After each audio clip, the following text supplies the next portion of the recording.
우리가 함께 은혜 받은 말씀은 잠언 12장 15절에서 18절 말씀입니다. 제가 가진 성경은 구약성경 921페이지 있습니다. 함께 일어서서 제가 공독해 드리겠습니다.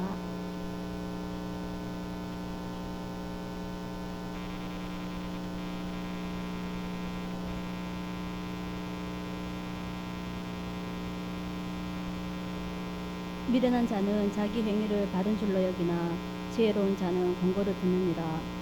미련한 자는 분노를 당장에 나타내거니와 슬기로운 자는 수욕을 참느니라.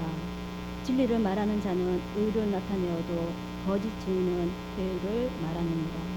혹은 칼로 지름같이 함부로 말하거니와 지혜로운 자의 혀는 양야 같으니라. 아멘.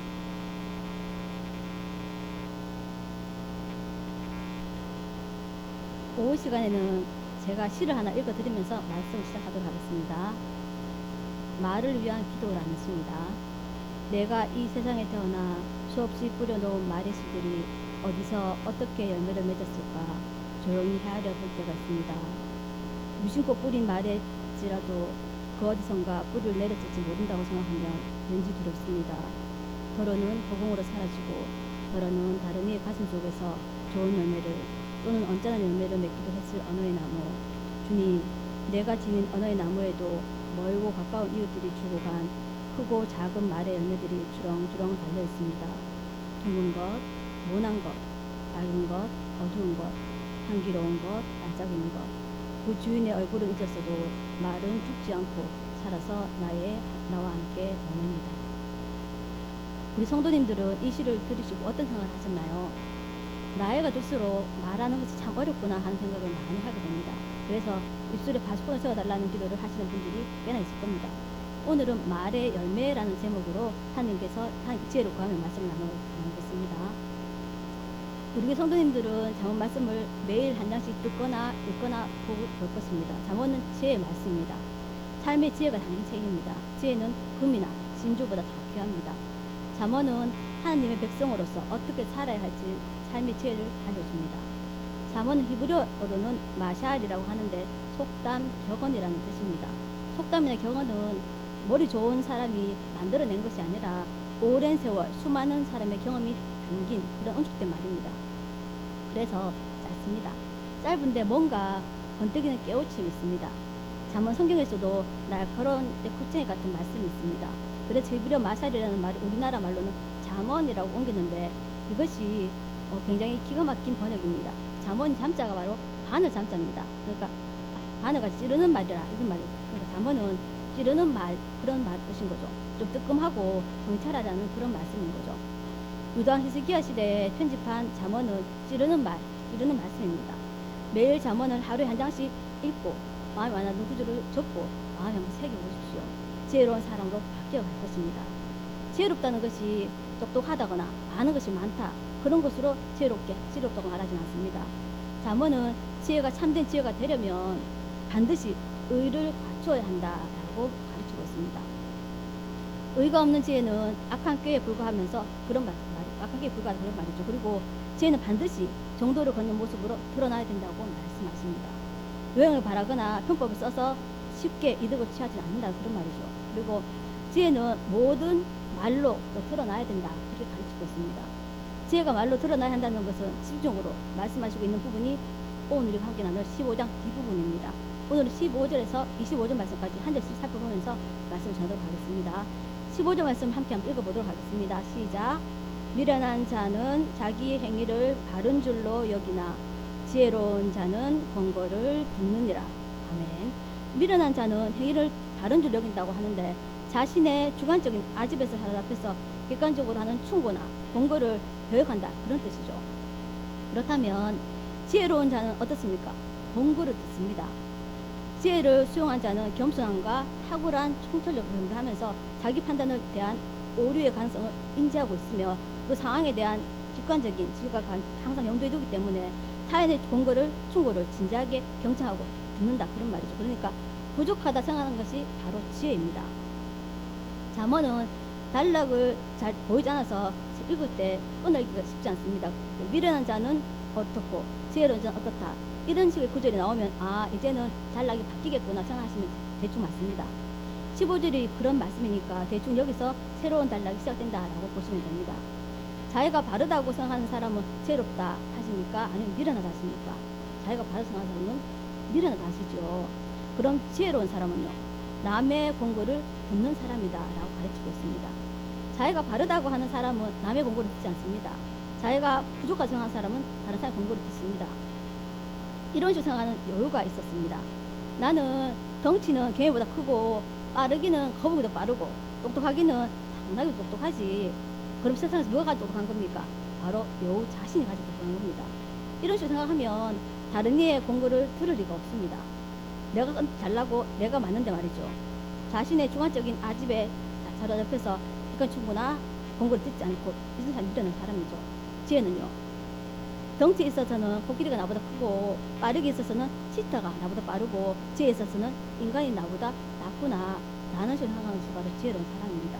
이렇게 부족한 걸 인정할 때 남의 공고를 듣게 되는 거죠. 이것이 지혜입니다. 다음은 16절 말씀 함께 읽어보겠습니다. 시작.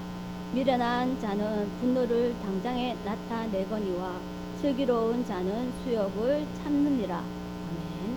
분노를 당장에 나타내는 말은 원어상 그날에 알린다라는 뜻입니다.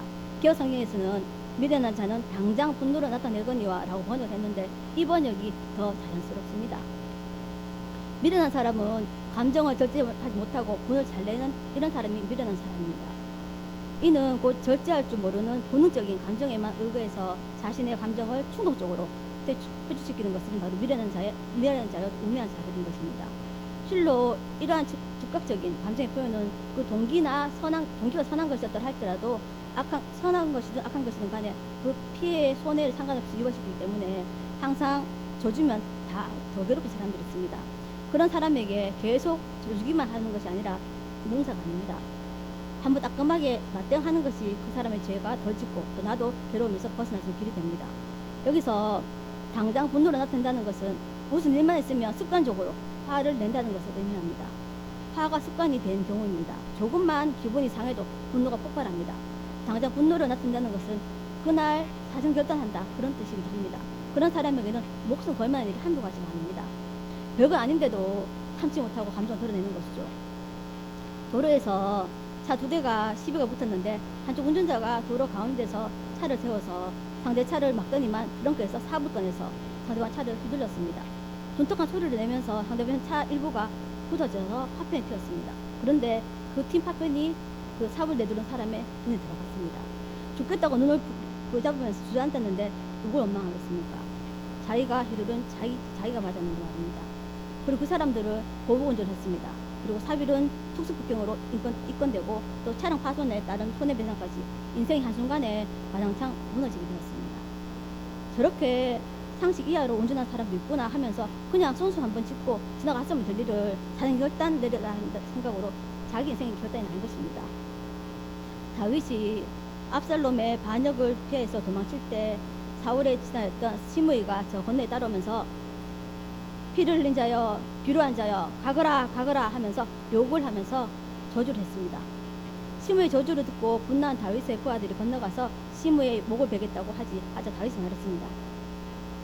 내 몸에서 난 아들도 내 생명을 헤아려 하물며 이 베냐민 사람이랴 여호와께서 저에게 명하신 것이니 저로 저주하게 버려두라라 하셨습니다. 대단한 결단력이죠. 보통은 안 그래도 화가 짐으로 오르는데 너 오늘 잘 만났다 하면서 한번 죽어봐라 하면서 그 사람들에게 할 것인데 하면서 압살롬에게 당한 것을 시므에게 분노를 끌 것입니다. 그런데 여러분 이길 때는 교만 때문에 망하고 내려가거나 또 질 때는 분함 때문에 망하는 법이라고 합니다. 그렇다나도 왕자를 빼앗기고 도망치는 다윗이 만약 그 분풀이를 시므에게 했다면 다시 왕자를 회복한다 하더라도 민심을 얻기 어려웠을 것이고 또 그로 인해서 실패하고 말았을 것입니다. 다윗은 광장의 수욕을 참고 견딜 줄 아는 사람이었습니다. 그것이 민심을 다시 얻을 수 있던 결정적 이유입니다. 성경에는 지혜를 표현하는 다양한 단어가 있습니다. 호쿠마라는 말은 흔들리지 않는 절대적인 것을 아는 지혜를 호쿠마라고 합니다. 지혜는 하나님 아는 것, 하나님을 경외하는 것이 바로 지혜의 근본입니다. 흔들리지 않으시는 분에 대해서 아는 것이 바로 지혜인 것이죠. 절대적인 것을 알게 되면 상대적으로 비교되어지는 것을 보며 더 좋은 것을 선택할 줄 아는 분별력이 생기는데, 그런 지혜를 마샬이라고 합니다. 바로 시편은 잠언은 마샬이라고 하는데 이것이 바로 지혜인 것이죠. 또 모든 지혜는 호쿠마, 절대적인 진리 안에서 나옵니다. 절대적인 진리를 가지고 있어야 비교해서 더 좋은 것을 선택할 수 있게 됩니다. 이것을 마샬이라고 합니다. 샤칼이라는 지혜도 있는데 신중해야지만 실수가 없다는 것입니다. 사람이 옳은 것 선택하는 것도 잘하는 거지만 실상은 안 해야 될 것을 안 할 줄 아는 것이 큰 지혜고 굉장히 중요한 지혜입니다. 실수가 적도록 절대자 앞에서 조금 멈춰설 줄도 알아야 됩니다. 이것이 모두 지혜입니다. 신중에 실수가 적고 분별력이 있어야지 비교해서 더 좋은 것을 얻을 수가 있는 것이고, 절대적인 진리를 알아야지 우리가 딴 길로 가지 않습니다. 그래서 이 모든 것들은 솔로몬이 얘기했던 레브샤마라고 하는 잘 듣는 마음에서 나옵니다. 하나님 말씀을 잘 듣게 됨으로써 모든 지혜를 얻게 되는 것이죠. 바로 이것이 지혜입니다. 지혜는 머리가 잘 돌아가는 것이 아니라 감정을 절제하고 노력을 참아내는 것입니다. 그랬더니 나중에 어떻게 됩니까? 이제 끝났다 싶던 다윗은 다시 올림을 받고, 이때다 싶어 다윗을 저주하던 시므이는 결국 솔로몬 때에 가서 대가를 치르게 됩니다. 사랑하는 성도 여러분, 당장의 수욕과 모욕을 참아내면 하나님께서 그것을 보시고 그에 합당한 은혜를 베풀어 주십니다. 자, 17절만 함께 읽어보겠습니다. 시작. 진리를 말하는 자는 의를 나타내어도 거짓 증인은 괴유를 말하느니라. 아멘. 진실을 말하는 사람은 정직한 증거를 보이지만 거짓 증인은 구분수만 쓴다는 말입니다. 본절은 법정에서의 증언에 관한 언급입니다. 어느 사회에서나 법정에서나 위증은 당사자에게 심각한 불이익을 안겨줄 뿐이고, 또 사회의 근본적인 질서를 어지럽히는 중재에 빠지게 되는 겁니다. 우직하고 진실한 일을 하는 것이 바로 지혜입니다. 뭔가 복잡하게 말하는 사람은 의심해 볼 필요가 있습니다. 진실은 단순합니다. 했다, 하지 않았다, 준다, 안 준다, 된다, 안 된다. 그런데 뭔가 꿍꿍이가 있는 사람들은 들키지 않기 위해서 자꾸 끼워 맞추기 식으로 말을 합니다. 그러다 보면 복잡해집니다. 복잡하게 말하고 뭔가 자꾸 끼워 맞추는 기분 든다면 조심해야 됩니다.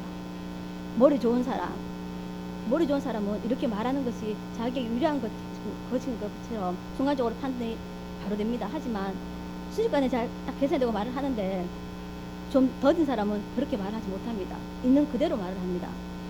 자기에게 불리한 말인데도 사실대로 말을 합니다. 미련해 보이죠. 그런데 여러분, 진짜 미련한 사람은 앞에 사람이고 진짜 지혜로운 사람은 뒤에 사람입니다. 왜냐? 하나님은 진실한 사람을 기뻐하시기 때문입니다. 22절 말씀을 함께 읽어보도록 하겠습니다. 좀 내려 22절 읽어볼까요? 시작. 거짓 입술은 여호와께 미움을 받아도 진실이 행하는 자는 그의 기뻐하심을 받느니라. 아멘. 진실하게 행하는 자를 기뻐하신다고 하나님께서 말씀하십니다. 결국은 진실이 이기도록 하는 법칙을 이 세상에 숨겨두셨기 때문입니다. 그게 19절 말씀입니다. 우리 19절만 함께 읽어볼까요? 시작. 진실한 입술은 영원히 보존되거니와 거짓 혀는 눈 깜빡일 동안만 있을 뿐이니라. 아멘. 여기서 보존된다는 말은 히브리어로 쿤이라고 말을 쓰는데, 넘어지지 않고 굳건히 선다, 그런 뜻을 담고 있습니다. 아이고 바보같이 저 사람은 저걸 어떻게 말을 해 라고 말할 수 있는데, 그 바보스러움이 약상한 개선을 이깁니다. 거짓혀, 꾸며낸 말, 끼워 맞춘 말은 잠시 동안만 있을 뿐이라고 성경 분명히 말씀하고 있습니다.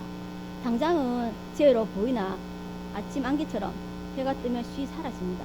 진실을 이길 힘이 없습니다. 그래서 여러분, 나에게 유리한 말보다는 우직하게 진실한 말을 하도록 훈련하십시오. 그래야 하나님이 여러분들의 분을 들어주십니다.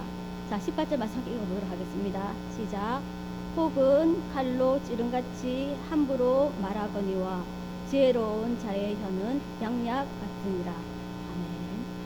싸매주고 따뜻한 말을 하는 것이 지혜입니다.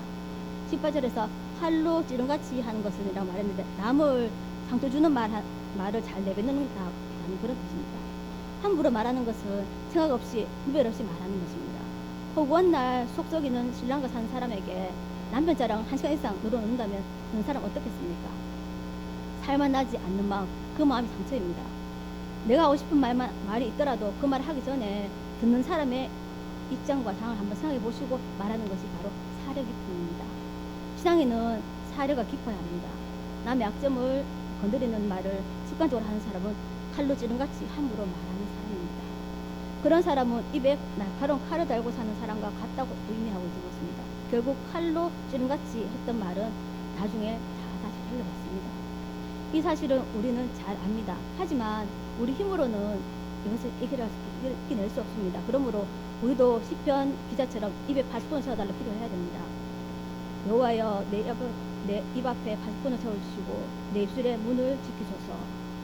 그런데 기도는 파수꾼을 세워주세요 기도를 해놓고 계속해서 생각 없이 남의 약점 찌르는 말을 습관적으로 하면 소용없겠죠.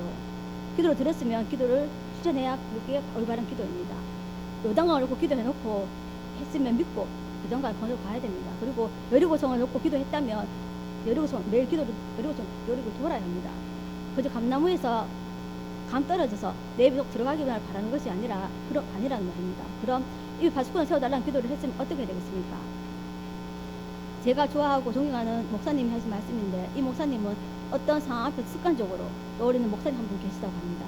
상당히 지혜롭고 사려 깊으시고 또 중심이 분명하신 다른 분이시라고 합니다. 그 목사님과 지내면서 잘못하시는 것을 본 적이 없고, 또 말의 실수를 하는 것이나 또 남을 비판하는 것을 본 적이 없을 뿐만 아니라 판단도 정확하신데, 그분을 딱 떠올리면 어디까지 말하고 어디서 끝을 하는지 답이 딱 나온다고 하시더라고요. 그분을 떠올리는 것이 이 목사님에게는 파수꾼이라고 하셨습니다. 미련한 사람은 자꾸 남의 약점을 들춰내고 남에게 상처 주는 말을 하지만, 지혜로운 사람은 어떻게 합니까? 혀가 양약과 같다라고 말씀하십니다. 남을 위로하고 상처를 치유하는 말을 한다는 것이죠. 야, 너무 실수한 것이 아니라 나도 지난해 실수했어. 실수한 사람을 정죄하기보다는 자기 실수를 말하면서 자기도 낮아지는 겁니다. 이것이 인카네이션, 성신의 원리죠. 요즘 수요일에 목사님께서 욥기 말씀을 하시는데, 목사님께서 말씀으로도 정죄하는 말을 하면 안 된다라고 말씀하셨습니다. 자신을 낮춰서 상대의 자리까지 내려가면 놀랍게도 두 사람이 같이 살아납니다. 25절 함께 읽어보도록 하겠습니다. 시작. 근심이 사람의 마음에 있으면 그것으로 번뇌케 하나 선한 말은 그것을 즐겁게 하느니라. 아멘. 25절은 마음에 근심이 있는 사람은 귀를 펴지 못하지만, 지혜로운 사람은 따뜻한 말로써 그 사람 마음을 풀어주고 즐겁게 하며 기쁨을 준다라는 뜻입니다. 18절과 비슷한 말씀이죠. 사랑하는 성도 여러분, 입에서 칼이 튀어오는 사람 살지 마시고 양력이 쏟아지는 사람으로 사시기 바랍니다. 마지막 한 구절만 더 보고 말씀하시도록 하겠습니다. 23절입니다. 시작. 슬기로운 자는 지식을 감추어 두어도 미련한 자의 마음은 미련한 것을 전파하느니라. 아멘. 자신의 지식을 겸손함으로 신중함으로 시기적으로 적절하게 사용하는 것을 말합니다. 잘나면 감추는 것이 바로 지혜입니다. 슬기로운 사람은 지식을 감추지만, 미련한 사람은 언덕 위에 올라서서 소리치며 자랑을 한다는 것입니다. 미련한 자는 15절에서 같이 자신의 우매한 지식을 가장 지혜로운 것이라고 여겨서 이를 큰 소리로 얻는다는 것입니다. 이러한 행위는 결국 사람들의 경멸과 조롱만을 받을 길입니다. 말하지 말고 덮어둬야 할 것 중에서 18절에서는 남의 약점을 말씀하시고, 또 23절에서는 자기의 잘남을 말씀하셨습니다. 이 두 가지가 사람이 제일 덮어두기 힘든 것입니다. 얼마 전에 주일학교 있었던 일인데, 예배 시간보다 조금 일찍 온 거예요. 보배를 데리고 왔는데 이것저것 물으니까 보배가 대답을 안 하는 겁니다. 그래서 왜 대답을 안 했지 했는데, 갑자기 가방을 들었다 놨다 하더니 막 끝내는 가방을 메고 막 돌아다니는 거예요. 사진 찍어 놀라는 말인가 싶어서 카메라 두고 핸드폰 들고 가는데 계속 등만 보여주는 거예요. 알고 보니까 가방을 새로 사서 가방을 자랑을 하려고 들고 온 거였어요. 그러니까 그거였구나. 애들 이러면 귀엽습니다. 그런데 어른들이 이런 식이면 어떻겠습니까? 호랑이가 걷는 것을 보면 뭔가 어디 아픈 것처럼 어슬렁 걷습니다. 그런데 그것이 호랑이가 사냥을 준비하는 출중한 방법입니다. 괜히 힘을 낭비하지 않고 비축하였다가 힘을 쏟아야 할 기회가 왔을 때 쏟는 것입니다. 성숙한 사람은 절대 자기 지혜나 지식, 재능을 자랑하거나 과시하지 않습니다. 그게 어리석은 일인 줄 압니다. 교강양회라는 말이 있습니다. 자신의 재능을 밖으로 드러내지 않고 인내하면서 기다린다, 그런 뜻입니다. 다윗이 블레셋으로 도망쳐서 가드왕 아기스의 부하가 되어 얼마가 있었습니다. 골리앗이 바로 이 아기스 사람입니다. 가드 사람입니다. 다윗이 천하의 골리앗을 쓰러뜨린 다윗이 골리앗의 고향인 가드에 가서 가드 왕의 신하로 지낸 것입니다. 자신의 능력을 숨기고 별거 아닌 사람 척 해가지고 그러면서 하나님 주신 때를 기다린 것입니다. 알아주지 않았고 참고 기다립니다. 알면서도 모르는 사람처럼 인내합니다. 그것이 천하를 담는 그릇의 모습입니다. 주님이 내 기대와 다를 때, 또 주님의 때가 내가 생각할 때와 다를 때, 그때는 주님께 실망할 때가 아니라 신앙이 성장할 수 있는 기회입니다. 우리는 어떤 상황에서도 주님만 오해하지 말아야 합니다. 사람은 자신을 오해한 사람에 대해서 감정이 좋지 않습니다. 하지만 주님은 마음이 하여와 같으십니다. 우리도 신앙생활 연수가 쌓일수록 마음이 계속 넓어져야 합니다. 누가 나를 오해했더라도 바늘 하나 꽂힐 자리가 없을 정도로 바로바로 감정이 튀어나오거나 오해한 사람을 공격해서는 안 됩니다. 최소한 뭔가 오해가 있겠지, 그 사람이 그럴 사람이 아니야 라며 기다릴 줄 알아야 됩니다. 적어도 그 정도의 신앙은 갖춰야 됩니다. 설교를 마무리하면서 앞에서 읽었던 시는 이혜인 수녀님의 말을 위한 기도였는데, 설교를 마치며 칼빈의 기도를 읽어드리도록 하겠습니다. 주님, 우리의 기도가 말이 아닌 삶이 되게 하시고 죄와 사망을 이기는 능력 있는 기도가 되게 하소서. 인생은 말의 열매가 맺힌 나무와도 같습니다. 덮을 것은 덮고 손해보더라도 진실을 말해야 할 때는 진실을 말해야 하며 씨앗을 뿌린다면 여러분 인생에 먹음직스러운 열매들이 맺히리라 믿으며 함께 기도드리겠습니다.